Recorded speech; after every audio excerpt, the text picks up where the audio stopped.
Hi, and welcome to the Ask Dr. Angela podcast with everyone's favorite OBGYN, Dr. Angela Jones. Have you ever been too embarrassed or shy to ask your own doctor about your, girl parts? Well, you've come to the right place to get straight answers. Feel free to ask Dr. Angela anything women's health related.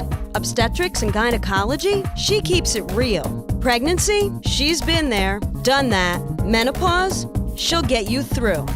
Young or old, Dr. Angela's got you covered, girl. Now here's Dr. Angela. What's good, ladies and gentlemen?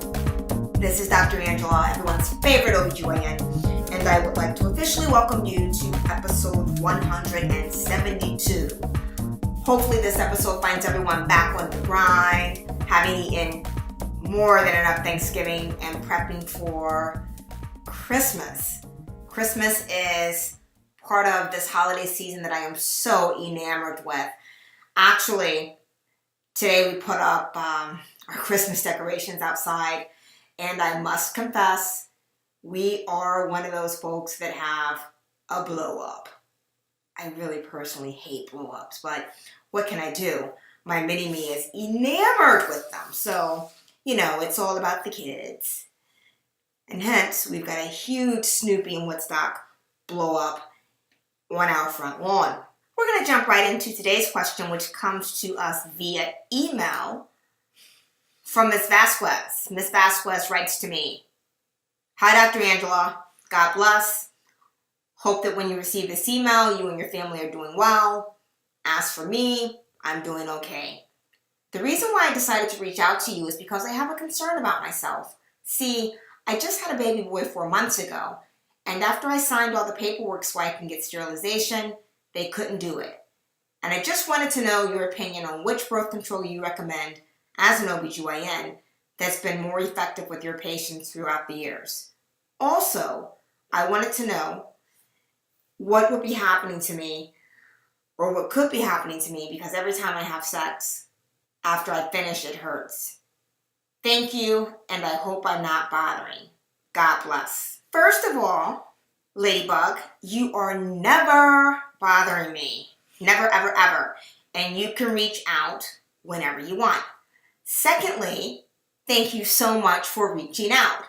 And last but not least, getting to your question, I'm going to let you know that in my experience, the number one determining factor when it comes to deciding which type of contraception to use is going to come down to compliance. And what I mean by that, it's your ability to take whatever is prescribed and use it as directed. So for example, if you're not someone that can remember to take a pill every day, the birth control pill is probably not for you, and you'll want to use something where that's not going to be so much an issue. Over the years, I have developed certain preferences, and I'm just going to throw this out there. I'm a huge, huge, huge fan of IUDs, specifically the progesterone-containing IUDs.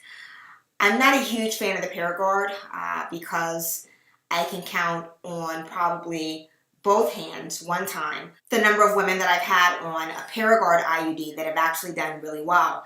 The biggest side effects of Paragard IUDs are going to be painful periods, heavy irregular bleeding. I mean, who wants that? The thing with the progesterone-only IUDs is that most women that are on these have either really light periods or in some cases, no periods at all. The other thing is we insert them in the office, and once we put them in, there's no fuss, no muss. Depending on which one you get, whether it's a Mirena or a Skylar, they can stay in place for up to 3 and 5 years, respectively. So it's really going to come down to personal preference. And the other reason that I'm suggesting an IUD for you is because when you look at efficacy, considering that you were just considering getting permanent sterilization, the IUD is going to be the closest thing with regards to how effective it is when you compare it to actually being sterilized. I think that they quote the IUD as being like at least 98-99% effective. So that's my thought on that. With regards to painful intercourse, my question for you is, are you breastfeeding? And the reason that I'm asking that is certainly if you are breastfeeding breastfeeding keeps the vagina in a hypoestrogenic state. And what that means for you essentially is dry vagina, or, if we're just going to put it out there, painful sex. So I would recommend using a heavy lubricant and see if that helps. And I do hope that helps.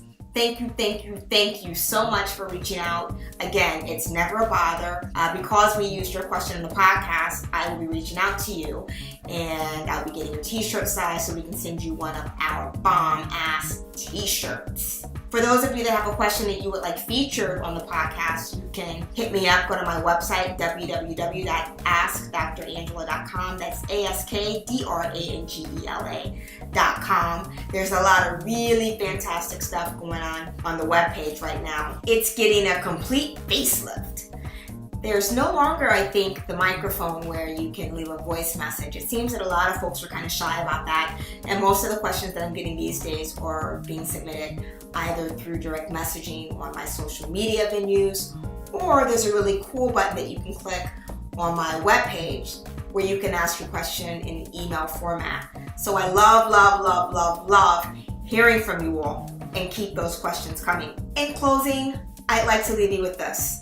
And this is from the She Went Out on a Limb, a book of inspiration for women.